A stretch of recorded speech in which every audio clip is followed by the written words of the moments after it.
Hello ನಮಸ್ಕಾರ. ಕೂರ್ಬಸ್ನ ಈ ವಿಶೇಷ ಸಂಚಿಕೆಗೆ ನಿಮ್ಗೆಲ್ರಿಗೂ ಪ್ರೀತಿಯ ಸ್ವಾಗತ. ನಾನು ಕಿಶೋರ್ ರೈ ಕತ್ತಲೆಕ್ಕಾಡು. ಇವತ್ತಿನ ಸಂಚಿಕೆಯಲ್ಲಿ ಒಬ್ಬ ವ್ಯಕ್ತಿಯನ್ನ ಮಾತಾಡಿಸ್ಬೇಕು. ವ್ಯಕ್ತಿ ಜೊತೆಗೆ ವಿವಾದಕ್ಕೆ ಈಡಾದಂತಹ ವ್ಯಕ್ತಿ. ವಿವಾದಕ್ಕೆ ಈಡಾದ್ರೂ ಅಥವಾ ವಿವಾದಕ್ಕೆ ಒಳಪಡಿಸಿದ್ರೋ ಗೊತ್ತಿಲ್ಲ, ಅದು ನೀವೇ ಡಿಸೈಡ್ ಮಾಡ್ಕೊಳ್ಳಿ. ಕಳೆದ ಕೆಲವು ದಿನಗಳಿಂದ, ಕೆಲವು ವಾರಗಳಿಂದ ತುಂಬಾನೇ ಚರ್ಚೆಗೊಳಪಟ್ಟ ವಿಷಯ ಏನು ಅಂತ ಹೇಳಿದ್ರೆ, ಕೊಡಗಿನ ಕುಶಾಲನಗರದ NTCಯಲ್ಲಿ ನಡೆದಿದೆ ಅಂತ ಹೇಳುವಂತ ಒಂದು ಮತಾಂತರ ವಿಚಾರ.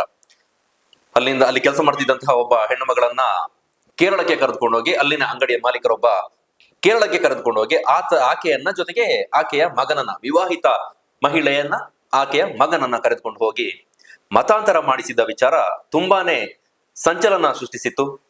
ರಾಜ್ಯ ಮಟ್ಟದಲ್ಲಿ ಸುದ್ದಿ ಆಗಿತ್ತು. ಜೊತೆಗೆ ಕುಶಾಲನಗರದಲ್ಲಿ ದೊಡ್ಡ ಮಟ್ಟಿಗಿನ ಪ್ರತಿರೋಧಕ್ಕೆ ಒಂದು ಪ್ರತಿಭಟನಾ ರ್ಯಾಲಿ ನಡೆಸುವಂತಹ ಹಂತಕ್ಕೆ ಬಂದಿತ್ತು.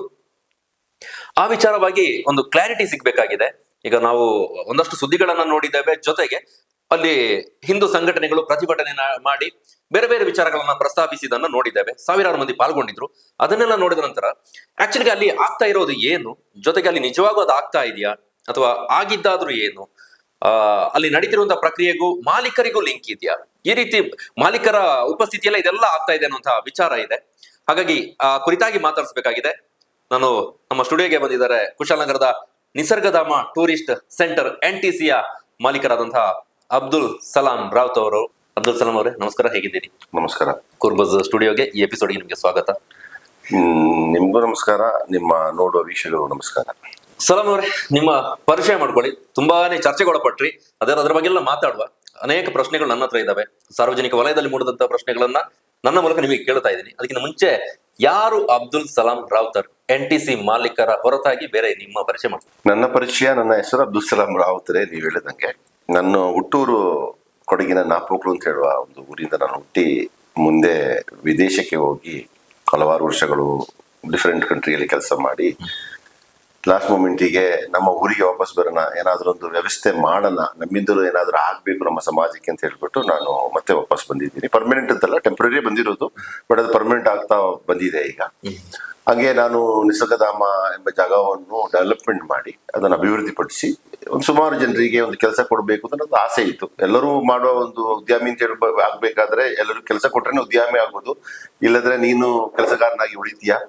ಆ ಒಂದು ಉದ್ದೇಶಕ್ಕೋಸ್ಕರ ನಿಸರ್ಗಧಾಮದ ಮುಂದೆ ಇರುವ, ಕಾವೇರಿ ನಿಸರ್ಗಧಾಮ ಮುಂದೆ ಇರುವ ನಮ್ಮ ಪ್ರಾಪರ್ಟಿಯಲ್ಲಿ ಅದನ್ನು ಡೆವಲಪ್ಮೆಂಟ್ ಮಾಡಿ ಒಂದು ಹಂತಕ್ಕೆ ಒಂದು 400-500 ಜನ ಕೆಲಸ ಮಾಡುವ ಒಂದು ಸಂಸ್ಥೆಯನ್ನು ಕಟ್ಟಿ ಇಷ್ಟರ ಮಟ್ಟಿಗೆ ತಂದಿದ್ದೀನಿ.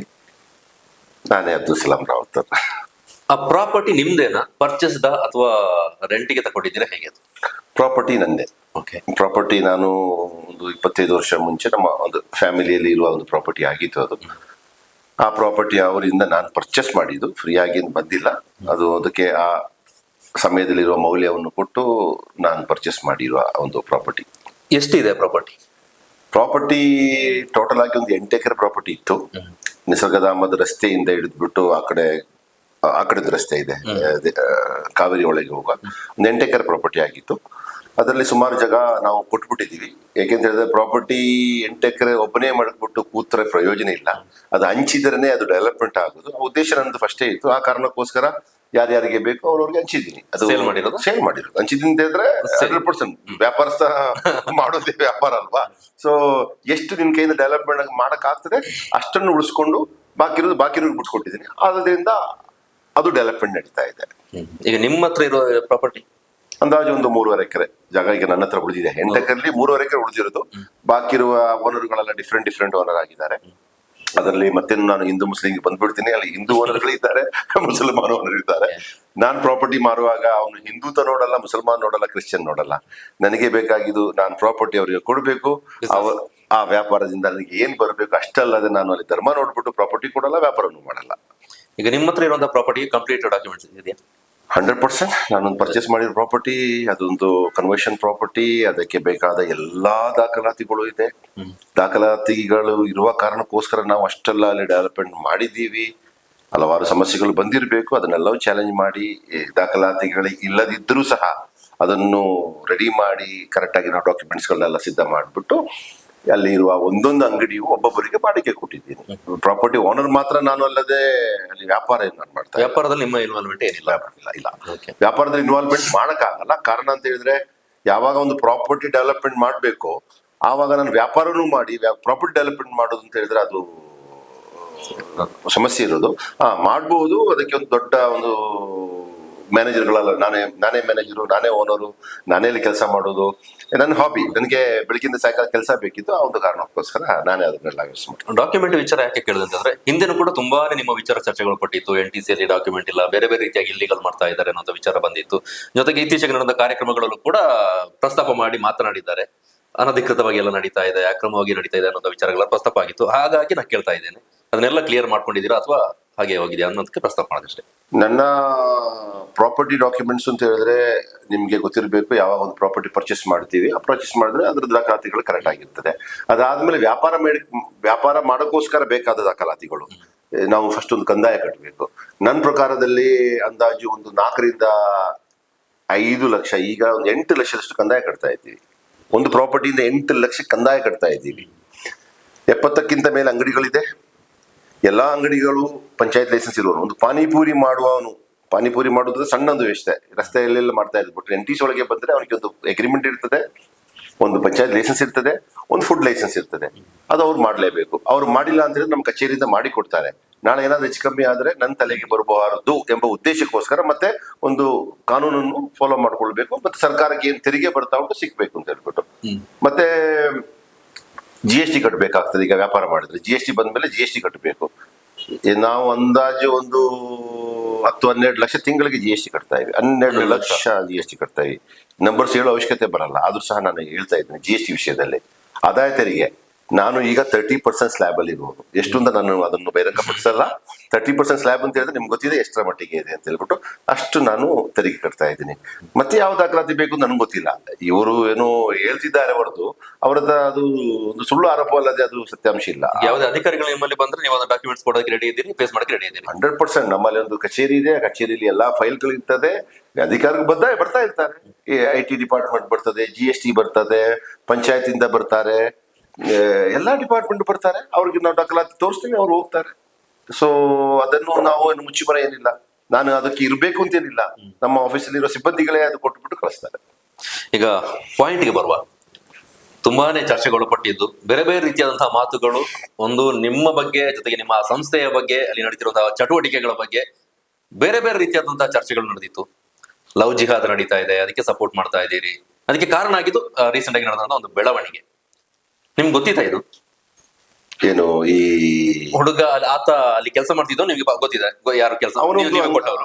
ನಾನೊಂದು ಅಂಗಡಿ ಕೊಟ್ಟಿದ್ದೆ ಅವನಿಗೆ ಒಂದು 10 ವರ್ಷ ಮುಂಚೆ. ಅವನಲ್ಲಿ ಟೆನೆಂಟ್ ಆಗಿದ್ದ, ಬಾಡಿಗೆದಾರನಾಗಿದ್ದ. ಎಲ್ಲಾ ವರ್ಷ ನನಗೆ ಕರೆಕ್ಟ್ ಆಗಿ ಅವನು ಎಲ್ಲಾ ತಿಂಗಳು ಕರೆಕ್ಟ್ ಆಗಿ ಬಾಡಿಗೆ ಕೊಡ್ತಿದ್ದಾನೆ. ಅವನು ಕರೆಕ್ಟ್ ಆಗಿ ಒಂದು ವ್ಯಾಪಾರ ನಡೆಸ್ಕೊಂಡು ಹೋಗ್ತಾನೆ. ಒಂದು 10-12 ಒಂದು ಸಣ್ಣ ಅಂಗಡಿ. ನಮ್ಮಲ್ಲಿ ಒಂದು 75 ಅಂಗಡಿಗಳಿದೆ. ಅದರಲ್ಲಿ ಒಂದು ಅಂಗಡಿ ಅವನದು ಅಷ್ಟೇ. 75 ಅಂಗಡಿ ಬೇರೆ ಬೇರೆ ಜನರದ್ದು. ಈಗ ಪರ್ಸನಲ್ ಆಗಿ ನಾನು ಅವನೊಂದು ಓನರ್ ಅಂತ ಗೊತ್ತಿರೋದಲ್ಲದೆ ಅಲ್ಲಿ ಯಾರು ಬರ್ತಾರೆ ಯಾರು ಹೋಗ್ತಾರೆ ಅದೆಲ್ಲ ನಮ್ಮ ಒಂದು ಅಗ್ರಿಮೆಂಟ್ ಪ್ರಕಾರ ನಾನು ಬರ್ದಿರ್ತೀನಿ. ಕೆಲಸ ಮಾಡುವವರು ಯಾರು, ಹೆಣ್ಣು ಗಂಡು, ಅದೆಲ್ಲ ನೀವು ಜವಾಬ್ದಾರಿ ತಗೊಳ್ಬೇಕು. ಅದ್ರಲ್ಲಿ ನಮ್ಗೆ ಜವಾಬ್ದಾರಿ ತಗೊಳಕ್ ಆಗಲ್ಲ. ಆ ಉದ್ದೇಶಕ್ಕೋಸ್ಕರ ಆ ಅಂಗಡಿದು ಓನರು ಹಂಗ್ ಕೊಟ್ಟಿದ್ದೀನಿ. ಬಟ್ ಕಳೆದ ಒಂದು 5 ವರ್ಷದಿಂದ ಅವನು ಬೇರೆ ಕಡೆ ವ್ಯಾಪಾರ ಮಾಡ್ತಾ ಇದ್ದಾನೆ, ಹೊರಗಡೆ ವ್ಯಾಪಾರ ಮಾಡ್ತಿದ್ದಾನೆ. ಇಲ್ಲಿ ಅಂಗಡಿ ಇಟ್ಕೊಂಡು ಬೇರೆ ಮಾಡ್ಬೋದು. ಈಗ ನಾನು ಅಂಗಡಿ ಕೊಟ್ಟಿದ ಮೇಲೆ ನೀವು ಅಲ್ಲೇ ಕೂರಿ ಅಂತ ಹೇಳಕ್ಕಾಗಲ್ಲ. ಅವರು ಫ್ರೀಡಮ್ ಆಗಿ ಅವರವರ ವ್ಯಾಪಾರ ಮಾಡ್ಕೊಳ್ತಾರೆ. ನಮ್ಮಲ್ಲಿ ಸ್ವಲ್ಪ ಸಿಸ್ಟಮೆಟಿಕ್ ಇರೋದ್ರಿಂದ ಅವ್ರಿಗೂ ಏನು ತೊಂದರೆ ಬರಲ್ಲ. ಅವ್ರ ಕೆಲಸದವ್ರು ಕೆಲಸ ಮಾಡ್ತಾ ಇರ್ತಾರೆ. ನಮ್ಮಲ್ಲಿ NTC ಇರುವ ಆಲ್ಮೋಸ್ಟ್ 50 ಅಂಗಡಿ ಮಾಲೀಕರು ಹೊರಗೆ ಬೇರೆ ವ್ಯಾಪಾರ ಸಹ ಮಾಡ್ತಿದ್ದಾರೆ. ಅಲ್ಲೇ ಕೂತಿರ್ಬೇಕು ಅಂತೇನಿಲ್ಲ, ಆ ಥರನೂ ಇಲ್ಲೂ ಇಲ್ಲ. ಎಲ್ಲರೂ ಚೆನ್ನಾಗಿ ಬಾಳ್ತಿದ್ದಾರೆ ಅಲ್ಲಿ. ಏನ್ ಅಂಗಡಿ? ಒಂದು ಸ್ಪೈಸಸ್, ಅವನೊಂದು ಸಾಂಬಾರ್ ಪದಾರ್ಥ ಸ್ಪೈಸಸ್ ಅಂತ ಹೇಳ್ಬೋದು. ಆ ಒಂದು ಅಂಗಡಿ ನಮ್ಮಲ್ಲಿ ಒಂದು 10-15 ಅಂಗಡಿಲಿ ಒಂದು ಅಂಗಡಿ, ಒಂದೇ ಒಂದು ಅಂಗಡಿ. ಅದು ಸಹ ಆರಂಭ ಬಂತು 2 ಅಂಗಡಿಯಿಂದ. ಅವ್ರ ಹತ್ರ ದಾಖಲಾತಿ ಇಲ್ಲ. ದಾಖಲಾತಿ ಬೇಕು ಅಂತ ನನ್ನ ಹತ್ರ ಕೇಳ್ಬೇಕಿತ್ತು, ಎಷ್ಟು ಅಂಗಡಿ ಉಂಟು ಅಂತ ಹೇಳ್ಬಿಟ್ಟು. ಅದು ಅವ್ರು ಬಂದಿಲ್ಲ. ಒಂದೇ ಅಂಗಡಿ. ಅದರದ್ದು ಪಂಚಾಯತ್ ಲೈಸೆನ್ಸ್ ಸಮೇತ ಕಳೆದ ವರ್ಷ ಸಹ ಸಮೇತ ಪಂಚಾಯತ್ ಲೈಸೆನ್ಸ್ ಇದೆ. ಈಗ ಅಂಗಡಿಯನ್ನು ಕ್ಲೋಸ್ ಮಾಡಿಸ್ಬಿಟ್ಟಿದ್ದೀನಿ ನಾನು. ಅಲ್ಲಿ ಒಬ್ಬ ಮಹಿಳೆ ಕೆಲ್ಸಕ್ಕೆ ಬರ್ತಾಳೆ, ಕೆಲ್ಸಕ್ಕೆ ಇರ್ತಾರೆ. ಅದಾದ ನಂತರ ಅವ್ರ ನಡುವೆ ಏನಿತ್ತೋ ಗೊತ್ತಿಲ್ಲ, ಆತ ಕರ್ಕೊಂಡು ಹೋಗ್ತಾನೆ.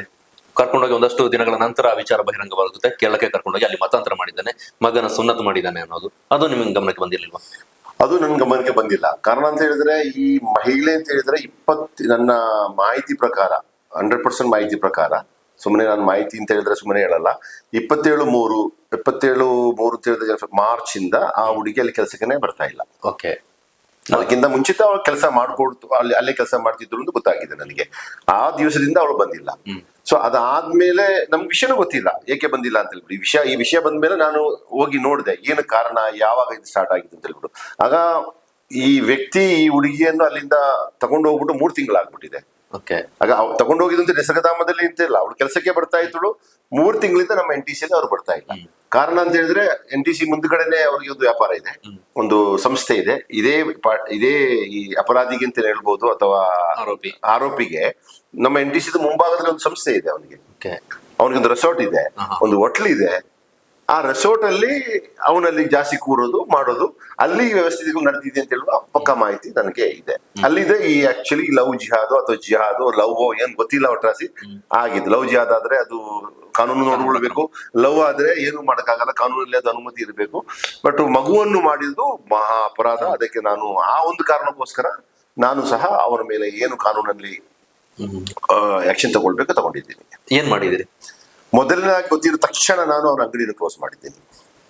ಅವನ ಅಂಗಡಿಯನ್ನು ಬೀಗ ತೆಗೆದಿದ್ದೀನಿ. ಕಾರಣ ಅವನ ಅಂಗಡಿ ಬೀಗ ಜಡಿಯಕ್ಕೆ ಕಾರಣ ನಮ್ಮ ಒಂದು ಅಗ್ರಿಮೆಂಟ್ ಒಪ್ಪಂದ ಪತ್ರ ಇರ್ತದೆ, ಅದರಲ್ಲಿ ಸುಮಾರು ಪಾಯಿಂಟ್ಗಳು ಇರ್ತದೆ. ಈಗ ಅವನು ತಪ್ಪು ಮಾಡಿದಾನೆ, ನೀವು ಅಗ್ರಿಮೆಂಟ್ ಮಾಡ್ಕೊಂಡಿರ್ತೀರಿ, ಅವನಿಗೆ ಕೊಟ್ಟಿರ್ತೀರಿ, ಅದನ್ನ ಏಕಾಏಕಿ ನಿಮಗೆ ಕ್ಲೋಸ್ ಮಾಡೋದಕ್ಕೆ ಅವಕಾಶ ಇದೆಯಾ ಅನ್ನೋದು? ಆಕ್ಚುಲಿ ಇಲ್ಲ. ಒಂದು ಬಾಡಿಗೆಗೆ ಒಂದು ಮನೆ ಕೊಡ್ಲಿ, ಒಂದು ಅಂಗಡಿ ಕೊಡ್ಲಿ, ನಾನು ಅದನ್ನು ಕ್ಲೋಸ್ ಮಾಡೋ ಅಧಿಕಾರ ನನಗೆ ಇಲ್ಲ. ಬಟ್ ನಾವು ಒಂದು ಅಗ್ರಿಮೆಂಟ್ ಅಲ್ಲಿ ಒಂದು ಒಪ್ಪಂದಗಳು ಇರ್ತದೆ, ಹಲವಾರು ಪಾಯಿಂಟ್ಗಳು ಇರ್ತದೆ. ನನ್ನದ್ರಲ್ಲಿ 13 ಪೇಜ್ ಇದೆ. 30 ನಂಬರ್ಸ್ ಪೇಜ್ ಅಲ್ಲಿ ನಾವು ಬರ್ದಿರ್ತೀವಿ. ಆ ಪೇಜ್ಗಳಲ್ಲಿ ಹಲವಾರು ಪಾಯಿಂಟ್ಗಳು ಬರ್ದಿದ್ದೀನಿ. ಒಂದು 12 ವರ್ಷ ಮುಂಚೆ ಮಾಡಿದ ಕಾನ್ಸೆಪ್ಟ್ ಅಲ್ಲಿ ನಾನು ಈ ಒಂದು ವಿಷಯ ಬರ್ದಿದ್ದೀನಿ. ಈ ತರ ಅನೈತಿಕ ಚಟುವಟಿಕೆಗಳಲ್ಲಿ ತೊಡಗಿದ್ದರೆ ನಾನು ಆಕ್ಷನ್ ತಗೊಳ್ಬಹುದು, ಅಂಗಡಿ ಕ್ಲೋಸ್ ಮಾಡ್ತೀನಿ ಅಂತನೋ ಅಲ್ಲ ನೋಟಿಸ್ ಕೊಡ್ತೀನಿ ಅಂತ ಹಲವಾರು ಪಾಯಿಂಟ್ ನನ್ನ ಅಗ್ರಿಮೆಂಟ್ ಅಲ್ಲಿ ಇದೆ. ಆ ಒಂದು ಉದ್ದೇಶ ಮಾಡಿಬಿಟ್ಟು ನಾನು ಅವರಿಗೆ ನೋಟಿಸ್ ಕಳಿಸ್ಬಿಟ್ಟು ಒಂದು 2 ಡೇಸ್ ಕಳೆದ ತಕ್ಷಣ ಅವನ ಅಂಗಡಿಯನ್ನು ಕ್ಲೋಸ್ ಮಾಡಿಸಿದ್ದೆ. ಅದರಿಂದ ರಿಪ್ಲೈ ಏನಾದ್ರು ಬಂತ ನಿಮಗೆ? ಅವನಿಂದ ಏನು ರಿಪ್ಲೈ ಬಂದಿಲ್ಲ. ಅವನು ರಿಪ್ಲೈ ಬರೋಕೆ ಅಂತ ಹೇಳಿದ್ರೆ ಅವನ ಮನೆಗೆ ಪೋಸ್ಟ್ ಕಳ್ಸಕ್ಕಾಗಲ್ಲ. ನಮ್ಮ NTC ಒಂದು ಅಂಗಡಿ ಓನರ್ಗಳದ್ದು ಒಂದು ಗ್ರೂಪ್ ಇದೆ. ಎಲ್ಲಾ ಅಂಗಡಿಗಳು ಅದರಲ್ಲಿ ಎಲ್ಲಾ ಓನರ್ಗಳು ಇರಲೇಬೇಕು. ಅದರಲ್ಲೇ ನಾವು ನೋಟಿಸ್ ಕಳಿಸೋದು. ಅದು ಸಹ ಅಗ್ರಿಮೆಂಟ್ ಮೆನ್ಷನ್ ಮಾಡಿದ್ವಿ. ಹಳೆಯ ಕಾಲದಂಗೆ 1940 ತರ ಲೆಟರ್ ತಗೊಂಡು ಇಲ್ಲ, ಎಲ್ಲ ವಾಟ್ಸ್ಆಪ್ ಗ್ರೂಪ್ ಏನ್ ಬಂದ್ರೆ ಅದು ಅದಕ್ಕೆ ಸಿಂಧು ಆಗ್ತದೆ ಅಂತ ಹೇಳ್ಬಿಟ್ಟು ನೋಡ್ಕೊಳ್ಬೇಕು. ಇಲ್ಲ ಅಂತ ಹೇಳಿದ್ರೆ ಅವ್ನಿಗೆ ಮಾಹಿತಿಯಲ್ಲಿ ತಗೊಳ್ಬೇಕು. ಸೊ ಮತ್ತೆ ಅವ್ನು ನಾನು ಕಡ್ಡಿಲ್ಲ. ಬೇರೆ ಬೇರೆ ಕಡೆಗಳಲ್ಲಿ ಬೇರೆ ಬೇರೆ ವ್ಯಕ್ತಿಗಳು ಮಾತಾಡಿದ್ದನ್ನು ನೋಡಿದ್ವಿ. NTC ಎಲ್ಲ ಇದು ನಡೀತು, NTC ಅವರ ಕುಮ್ಮಕ್ಕಿನಿಂದ ಅವರ ಸಹಕಾರದಲ್ಲಿ ನಡೀತು, ಅವರಿಗೆ ಗೊತ್ತಿತ್ತು, ಅವರಿಗೆ ಗೊತ್ತಿದ್ದೇ ಇಷ್ಟೆಲ್ಲ ನಡೆದಿದೆ. ಮಾಲೀಕರ ಪಾತ್ರವೂ ಕೂಡ ಇದೆ, ಅವರು ಹೊರಗೆ ಗೊತ್ತಿಲ್ಲದ ರೀತಿಯಲ್ಲಿ ವರ್ತಿಸ್ಕೊಳ್ತಾ ಇದ್ದಾರೆ, ಅದೆಲ್ಲ ರೀತಿಯ ಮಾತುಗಳು ಬಂತು. ಅದಕ್ಕೆ ನಿಮ್ಮ ಏನ್ ರಿಯಾಕ್ಟ್ ಮಾಡ್ತೀರಿ? ನೋಡಿ, NTC ನಾನು ಬಂದಿದ್ದು ವ್ಯಾಪಾರ ಮಾಡೋಕ್ಕೋಸ್ಕರ. ನಾನು ಲವ್ ಜಿಹಾದು ಹಿಂದೂ ಮುಸ್ಲಿಮು ಇಂಥದ್ದೇನು ಮಾಡಕ್ಕೆ ನಾನು ಬರಲ್ಲ. ಗಂಡು ಹೆಣ್ಣು ಸಹ ನೋಡಲ್ಲ. ಯಾರ್ಯಾರು ಯಾವ ಕೆಲಸಕ್ಕೆ ಅನುಕೂಲವಾಗಿದ್ದಾರೆ ಆ ತರ ಕೆಲಸ ಮಾಡ್ಕೊಂಡು ಹೋಗ್ಬೇಕು. ನನಗೂ ಇದಕ್ಕೂ ಯಾವ ಸಂಬಂಧ ಇಲ್ಲ. ನಾನು ಕೈ ಎತ್ತಬಹುದಿತ್ತು. ಆದ್ರೂ ನಾನು ಈ ವಿಷಯ ಪ್ರಸ್ತಾಪನೆ ಆಗಿದೆ, ನಮ್ಮ NTC ಇರುವ ಒಂದು ಅಂಗಡಿ ಮಾಲೀಕ ಮಾಡಿದೀನಿ ಅಂತ ಹೇಳುವಾಗ ನಾನು ಫಸ್ಟ್ ಮೊದಲನೇದಾಗಿ ತಗೊಂಡಿದ್ದು ಅವನ ಅಂಗಡಿನ ಕ್ಲೋಸ್ ಮಾಡಿಸಿದೆ. ಅದಾಯ್ತು.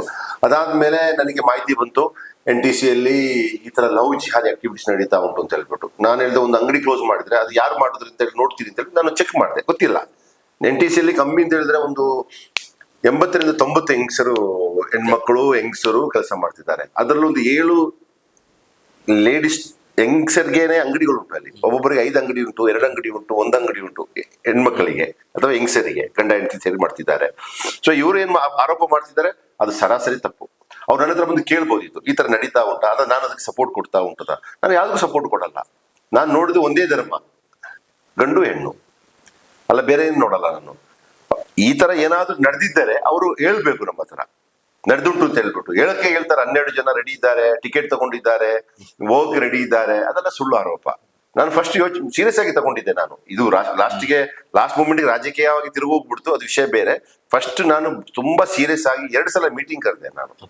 ಮೀಟಿಂಗ್ ಅಂದ್ರೆ ನಿಮ್ಮ ಸ್ಟಾಫ್ಗಳು? ಅಲ್ಲಿ ನಮ್ಮ ಸ್ಟಾಫ್ಗಳನ್ನು ಫಸ್ಟ್ ಮೊದಲನೇ ಮೀಟಿಂಗ್ ಅಲ್ಲಿ ನಾನು ಪೊಲೀಸ್ ಅವ್ರನ್ನ ಕರೆದಿದ್ದೆ, ನಮ್ಮ ಕುಶಾಲ್ ನಗರ. ಈಗ ನಾನು ಮತ್ತೆ 2-3 ಗಂಡಿಯರನ್ನು ಕರೆದಿದ್ದೆ, ಹೆಂಗಸರ್ನೇ ಕರೆದ್ಬಿಟ್ಟು ಮಾತಾಡಿದ್ದೆ. ಅವರ ವಿಷಯಗಳನ್ನೆಲ್ಲ ಮಾತಾಡ್ಬಿಟ್ಟು ನಾನು ಕೇಳಿದೆ ಅವ್ರ ಹತ್ರ, ಈ ತರ ಒಂದು ಸಮಸ್ಯೆ ಇಲ್ಲಿ NTC ನಡೆದಿದೆ, ನಿಮ್ಗೆ ಏನಾದ್ರೂ ಇದ್ರ ಮಾಹಿತಿ ಗೊತ್ತುಂಟಾ ಅಂತ. ಇಲ್ಲ ಅಂತ ಎಲ್ಲರ ಮುಖದಲ್ಲಿ ಮೀಡಿಯಾದವರು ಇದ್ರು, ಸುಳ್ಳು ಹೇಳಕ್ಕೆ ಏನಾಗಲ್ಲ. ಅದಾದ್ಮೇಲೆ 2ನೇ ಸಲ ಒಂದು ಮೀಟಿಂಗ್ ಕರೆದೆ. ಆ ಮೀಟಿಂಗ್ ಅಲ್ಲೂ ನಾವು ಓಪನ್ ಆಗಿ ಚರ್ಚೆ ಮಾಡಿದೀವಿ. 4 ಮೈಕು, ಒಂದು 12-15 ಮೀಡಿಯಾದವರು, ಪ್ಲಸ್ ಒಂದು ಓಪನ್ ಗ್ರೌಂಡ್ ಅಲ್ಲಿ ನಾನು ಕೆಲಸ ಮಾತಾಡುವಾಗ ಅದು ಅಲ್ಲಿ ಸುಳ್ಳು ಬರಲ್ಲ. ಅಲ್ಲಿ ನಾನು ಅವರಿಗೆ ಪ್ರೆಷರ್ ಹಾಕ್ಬಿಟ್ಟು ಮಾತಾಡಿ ಅಂತ ಹೇಳಕ್ಕೂ ಬರಲ್ಲ. ಸೊ ಆ ಥರ ನಾನು ಮಾತಾಡಿದ್ದೆ. ಅಂಥದ್ದು ಏನು ಎಂತಿಸಲಿಲ್ಲ. ಲವ್ ಇಲ್ಲ ಅಂತ ಹೇಳಕ್ಕಾಗಲ್ಲ. ಒಂದು ಗಂಡು ಹೆಣ್ಣು ಇರುವಾಗ ಸಾಮಾನ್ಯ ಅವು ಲವ್ ಮಾಡೋದಕ್ಕೂ ನಾನು ಅವರ ಪರ್ಸನಲ್ ವಿಷಯ ಆಗ್ಬಿಡ್ತದೆ. ನಾನು ಹೋಗಿ ಕೇಳಂಗಿಲ್ಲ, ಏಕೆಮ್ಮ ನೀನ್ ಲವ್ ಮಾಡ್ತಿದ್ಯಾ, ಯಾಕೆಪ್ಪ ಲವ್ ಮಾಡ್ತೀಯಾ ಅಂತ. ಅದು ಅವ್ರಿಗೆ ಬಿಟ್ಟಿದ್ದು. ಬಟ್ ನಾನು ಆದ್ರೂ ಹೇಳ್ತೀನಿ, ಅವ್ರಿಗೆ ಓಪನ್ ಆಗಿ ಹೇಳ್ತೀನಿ, ನೋಡಿ ನಿಮ್ಮ ಧರ್ಮದಲ್ಲೇ ನೀವು ಲವ್ ಮಾಡ್ಕೊಳ್ಳಿ, ನಿಮ್ಮ ಧರ್ಮದಲ್ಲೇ ಮದುವೆ ಮಾಡ್ಕೊಳ್ಳಿ, ಅದಕ್ಕೆ ಲಾಂಗ್ ಲೈಫ್ ಇದೆ. ಬೇರೊಂದು ಧರ್ಮದಲ್ಲಿ ಹೋದ್ರೆ ಅದು ದೂರ ಹೋಗಲ್ಲ. ಯಾಕೆ ನಾವು ಸುಮಾರು ಕಂಡಿದ್ದೀವಿ, ನಮ್ಮ ಇಂಡಿಯಾದಲ್ಲೂ ಲೋಕದಲ್ಲೂ ನೋಡಿದೀವಿ. ಅದು ಅದು ಸ್ವಲ್ಪ ಸಮಸ್ಯೆ ಬರುತ್ತೆ. ಆ ಭಾಷೆ, ಆ ಧರ್ಮ ಅಂತ ಹೇಳಿದ್ರೆ ಅದು ಒಂದು ಫ್ಯೂಚರ್ಗೆ ತಲುಪಬೇಕಾದ್ರೆ ಅದು ನಾವು ಆ ಥರನೇ ಹೋಗ್ಬೇಕು. ಸೊ ಇದೆಲ್ಲ ಸುಳ್ಳು ಅವ್ರು ಹೇಳ್ತಾ ಇರೋದು. ಯಾವುದೇ ನನ್ನ ಪಾತ್ರ ಅಂತದ್ದೇನಿಲ್ಲ ಇದರಲ್ಲಿ. ಬೇರೆ ರೀತಿಯ ಬೇರೆ ಈ ಪ್ರಕರಣ ಅಲ್ಲದೆ ಬೇರೆ ಪ್ರಕರಣ ಕೂಡ ಯಾವ ಅಪರಾಧಕ್ಕೂ ನಾನು ಸಪೋರ್ಟ್ ಮಾಡಲ್ಲ. ಯಾವ ಅಪರಾಧಕ್ಕೂ. ಅಲ್ಲಿ ಸಣ್ಣದಾಗಿ ಒಂದು ವಿಷಯ ಹೇಳಿದ್ರೆ ನಿಮ್ಗೆ ಗೊತ್ತಿದೆ, ಅಂದಾಜು 400 ಜನ ಕೆಲಸ ಮಾಡ್ತಾರೆ. ಅದರಲ್ಲಿ ಒಂದು 200 ಹುಡುಗರಿದ್ದಾರೆ, ಎಲ್ಲ ಗಟ್ಟಿ ಮುಟ್ಟಿರುವವರೇ. ಬೆಳಿಗ್ಗೆ ಬಂದ ತಕ್ಷಣ ಏನಾದ್ರು ಸಣ್ಣ ಪುಟ್ಟ ಗಲಾಟೆ ಆಗ್ತದೆ, ಏನೋ ಅವರ ಪರ್ಸನಲ್ ವಿಷಯ, ಎಲ್ಲೋ ಟೌನ್ ಅಲ್ಲಿ ಆಗಿರ್ಬೇಕು. ಅಲ್ಲಿ ಬಂದ ತಕ್ಷಣ ನನ್ಗೆ ವಿಷಯ ಗೊತ್ತಾಗ್ತದೆ. ನಮ್ಮ CCTV ಕ್ಯಾಮರಾ 120 CCTV ಕ್ಯಾಮರಾ ಇದೆ. ಅದರಲ್ಲೂ ಅಪ್ಲಿಕೇಶನ್ ಆಗ್ತಾ ಉಂಟು ಈಗ. ಆದ್ರೆ ನಾನು ನಿಮ್ಗೆ ಹೇಳೋ ಅವಶ್ಯಕತೆ ಇಲ್ಲ, ಏನೆಲ್ಲ ಅದರಿಂದ ಬೆನಿಫಿಟ್ ಇದೆ ಅಂತ ಹೇಳ್ಬಿಟ್ಟು.